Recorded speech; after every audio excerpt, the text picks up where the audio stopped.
তো এইখানে কোলাব অপশানে ক্লিক করলে, ক্লিক করার পর এইরকম তোমার একটা ইন্টারফেস ওপেন হয়ে গেল। এইবারে তোমার এই নিচে দেখো ডান দিকে নেক্সট অপশানে ক্লিক করবে। ক্লিক করার পরে দেখো তুমি এই ভিডিওটার সাথে কোল্যাব করতে পারবে, মানে তুমি রিয়াকশন দিতে পারবে, পাশাপাশি তোমার ভিডিওটাও চলবে। তো দেখো আমি দেখিয়ে দিচ্ছি। তো জাস্ট প্রসেসিং হবে, একটু সময় নেবে তোমাদের।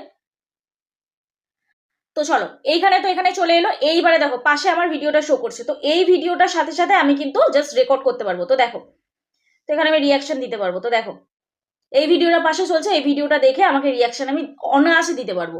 ঠিক আছে, তো আমাকে কিন্তু আর মানে এক্সট্রা করে আর খাটতে হচ্ছে না, এক্সট্রা করে আর এডিট করতে হচ্ছে না। তো অনেকের ফোনে এটা আপডেট চলে এসেছে, অনেকের ফোনে কিন্তু আপডেট আসেনি। তো সেটা কি করবে আমি তোমাদের এই ভিডিও বলে দেবো। তো চলো এখানে আমার কমপ্লিট হয়ে গেল 2 মিনিট, মানে জাস্ট ভিডিওটা যতক্ষণ ছিল ততক্ষণ আমার রিয়াকশন দেওয়া কমপ্লিট হয়ে গেল। তো এই আমাদের কি করতে হবে দেখো, নেক্সট অপশানে ক্লিক করতে হবে।